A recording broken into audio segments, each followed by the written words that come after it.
The Sun King by Gaston, Derreaux.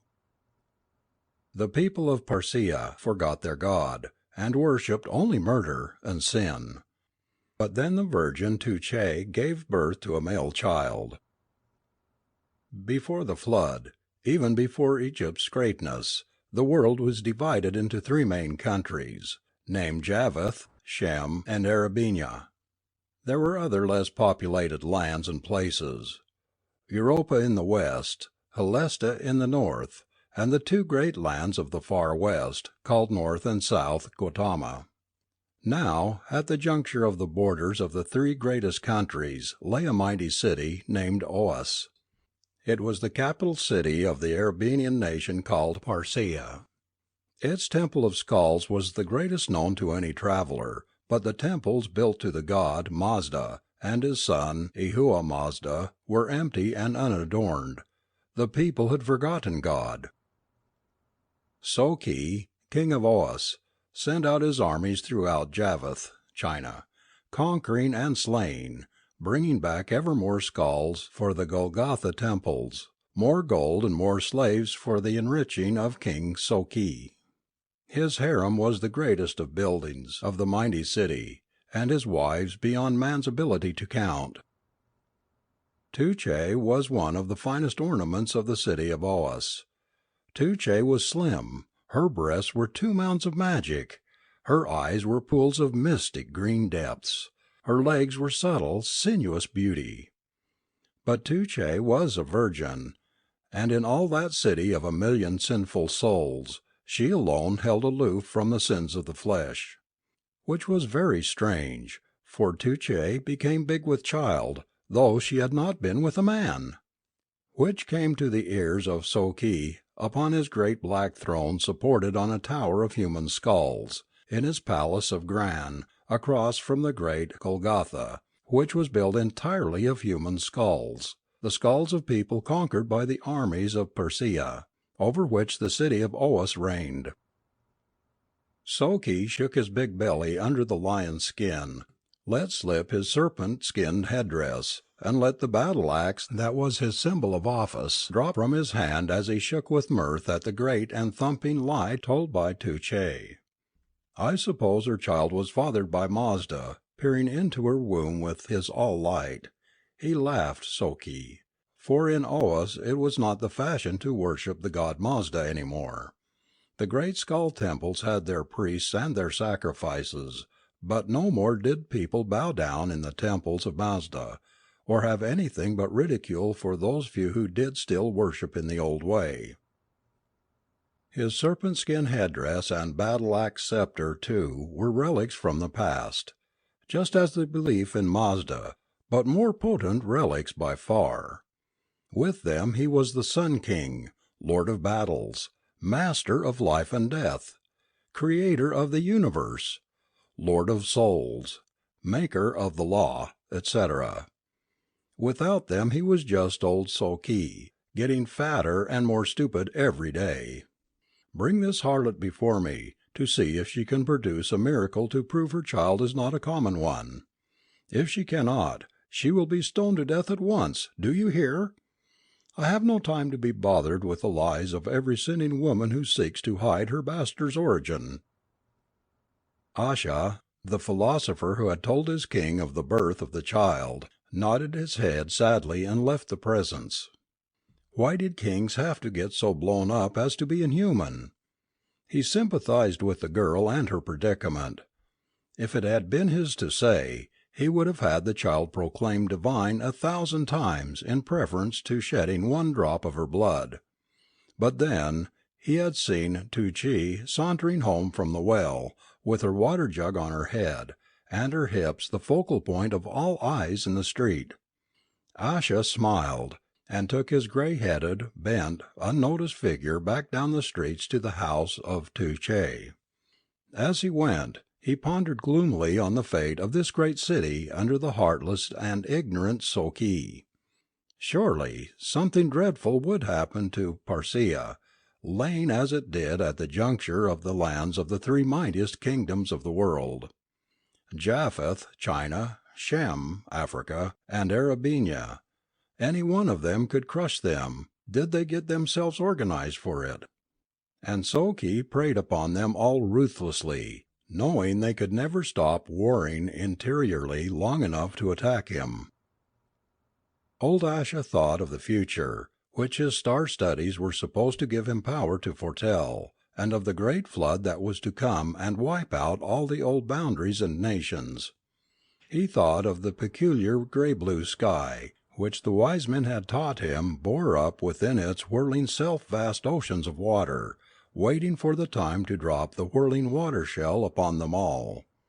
He thought of Europa, the great land in the west, and all her peoples. He thought of Helest, that mighty and gracious land in the north, and all her beautiful and strong and courageous people. And he thought of the true great lands of the far west, called North and South Gautama. And he was sad, for they were all to die in the great deluge to come. But the time was not yet come. Sadly he pushed among the stalwart copper-coloured men of Oas, gazing a little wistfully at the women's proud breasts and the strong young thews of their lovers beside them.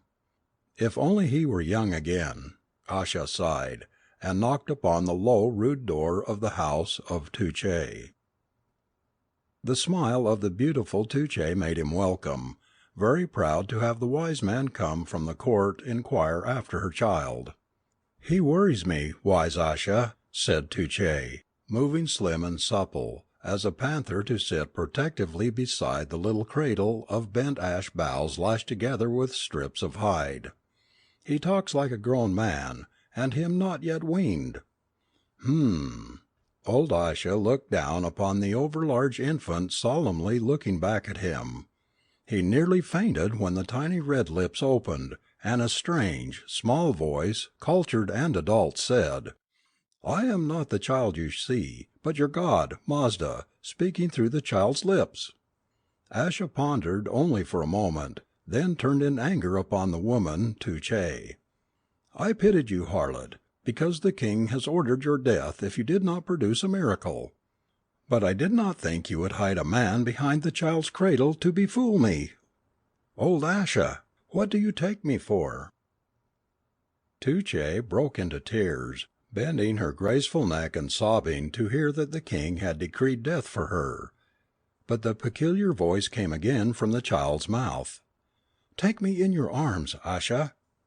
Feeling very foolish, but unable to refuse for some mysterious reason, Asha bent and picked up the child. "O man, temper thy judgment with patience and wisdom." Asha knew now that it was the child's voice truly, and at last asked, "Why do you come in such a weak and helpless guise, O Lord Mazda? I had hoped to see a god appear in stronger shape." "Nevertheless, through this helpless child in your arms, this city shall be overthrown, your self-made king of kings, and I shall deliver all the slaves and strike off all the bonds from the old time. Mazda will have this city for his own, or it will be destroyed forever." Now Asha was filled with wonder and asked the babe of many abstruse things, receiving answers beyond his understanding. So, at last convinced, he put the babe down, turned to Tuche. "Listen, maiden, who in my eyes is without fault. I cannot go to my king and tell him one word of what this child has revealed, for I would only die with both of you as a liar and worse. You must take this child and hide him away from the eyes and the ears of the men of this city. You in your innocence do not understand the ways of kings and courts and warriors and such things. Flee, for if you are here tomorrow, you will die and your child will die with you." Asha took himself out then, and made his way sadly along the crowded streets to his home. There he packed up a few belongings and left to go into hiding himself, for he knew better than try to tell Soki any such cock-and-bull story. Yet if he went at all to Soki, he had to tell something, and either way someone would be doomed, if not himself. Tuche took up the babe and fled through the city by night to the home of one Kojan, a maker of songs. This man had long made love to her with his poetry and his voice from afar, and she knew he would hide her and protect her. Her heart was in her throat, because she wondered if he would believe in her virtue now that she had had a child, or in her love for him when he felt that another had given her child when he had been denied the privilege. Slender and dark-eyed and handsome he stood in his doorway, looking upon this girl who had come to him with her babe in her arms. A babe by another! His heart was hurt. Tears came unbidden to his eyes as he turned and allowed her to enter. For a long time he could not speak, the shame and the hurt and pride and the strange new sudden emotions in him not suffering him to talk. At last he said, "Touché, I love you, and I cannot deny you anything. If you put this shame upon me, I will bear it as my own. Consider this your home, and me as your slave. If I did not love you, I would not bear this, but I do." Touché saw the conflicting emotions upon his face, how his dark red lips struggled to remain firm, how his thin, wide nostrils trembled, how his eyes were wet with unshed tears, how his shoulders bowed as with a sudden burden. "Oh, my dear Khajan, I have no other friend to whom I can turn, and that I thought of you, who has only loved me from afar with your eyes and your soft sad songs, should tell you that I bring you no shame or insult. This is not the child of another man, for I have been with no man, ever. This is a child of the legends, a son of a god in the skies, our god Mazda. He is a miracle, as hard for me to believe as for you, but it is true." Touché could not stand the unbelieving eyes of Khajan, who thought that Touché lied, and looked down at the sleeping babe in her arms, saying with a pitiful voice, "Please, little stranger who talks like a wise man, wake and tell my Khajan that you are not the son of a man, but the son of one whom no maid could resist or run away from, ever. Tell him, little one." And Mazda heard Touché imploring speech of her child, and made it to speak with his own voice. "Khajan, what my mother says is true.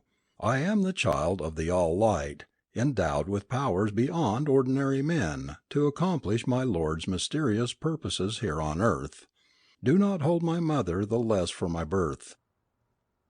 Khajan sank slowly to his knees, realization stealing over him as he heard the adult words issue from the suckling babe's mouth. The unleashed tears began to pour from his eyes in relief, for he knew now that Touché might not love him yet as she would when she learned love, but at least she had given herself to no other mortal man. And the miracle of the child of a god there before him lighted up his face as his inward soul, so that he took up his flute and lifted his rich deep voice in a joyous song, the song of Zarathustra. For the legend of their people had the name of the babe to come as Zarathustra, and Khajan knew that its name was thus now. Touché dwelt for some time in the house of Khajan, and the songs of Khajan were circulated among the singers of the city, so that everyone knew he sheltered the child of the god Mazda in his home. The songs of Khajan came at last to the king's ears, and as one of the songs proclaimed Zarathustra as stronger in one finger than all the power of Soki, he let out a great oath and set his soldiers to find Touché and the babe. But Khajan heard of the search. He took Touché and her babe out of the gates in the night and went off into the forest and joined a band of Listians, who are raisers of goats and a fine, strong people. Now when the search failed to find the babe, Soki proclaimed that every male child of the city Oas should be slain if the child was not found. And within a week Soki was sorry, because his own wife gave birth to a little son whose life was already forfeited by royal decree, unless Touché and her child were found. And they were not to be found in all Persia. Asha, the old philosopher, who had been in hiding all this time, now came out of his hole and went to the king to give him counsel. As Asha progressed through the city, Mothers with male children in their arms on all sides were making their way through the streets to the gates to flee the city. For no decree of a king of Oos may be repealed, but is law for evermore. The king sat upon his throne of skulls, gnawing his nails off his fingers, for he had either to slay his own son or say that a law once made by a king could be unmade. If he allowed the law to be thus abused even by himself, such was the nature of his people they would have no respect for him, and might even kill him for a fool who could not enforce his own decrees when they hurt him a little. So it was that when Asha presented himself before the king, Soki asked, "What shall I do, O Asha? My son has smiled in my face." Asha was prepared for this, and answered, "Thou shalt send me and thy son and thy daughter's son and every male infant to the slaughter pens, and have us all beheaded and cast into the fire. Otherwise it will become true as the infant Zarathustra prophesied. His hand will smite Oa's city, and it will fall as a heap of straw." So the king appointed a day for the slaughter, and 90,000 male infants were adjudged to death. Cojon, from the safety of the forest, made a scornful song about the tyrant of Oos who went to war against babies, and it was sung everywhere in the city, and the king could do nothing about it, for it was cleverly worded, seeming to approve, though in satire only. When the day for the slaughter arrived, there were but 1,000 appeared with their babes out of the 90,000 adjudged to death, all the rest having fled to the forest as had Cojon. The king saw an excuse in this to get out of killing his own son, and stood pondering how to escape his own decree. His wife Betraj came before him, holding out her son, saying, "Here, O king, take thou thy flesh and blood, and prove the inexorable justice of the king's decrees." But the king said, "Let the officers go and collect all the others who have fled beyond the walls, and until are gathered here before me, no matter how long it takes, let the decree be suspended." Now the god Mazda moved the soldiers' minds to see their king had not the backbone to enforce his own decree when it hurt himself, and they, one and all, took up stones and stoned the king to death. Asha, standing stripped for the slaughter, was made king by the clamour of the men who stoned Soki to death. A great voice came out of the sky and announced to the people that God had given them a new and righteous ruler. Asha bowed his head and accepted the task put upon him. The people gave thanks to Mazda the god, and Asha proclaimed him all to the city. Off in the forest, Tuche lifted her eyes to those of Cojon, and thanked him for saving her son. And Cojon touched her with his finger-tips, and kissed her on the lips, and the child crowed lustily to see their love. These two walked through the forest of the goats, Tuche bringing beauty like a spring breeze with her, and Cojon singing and touching his harp with magic fingers, so that joy and love walked before them, announcing them to the Listians, the people of the forest. When Zarathustra, the infant child the woman bore in her arms, lifted up his piping voice and spoke to these rude wild people, their worship sprang into life, for surely these were gods come to them. And thus all the people gave up the worship of murder and became Zarathustrians.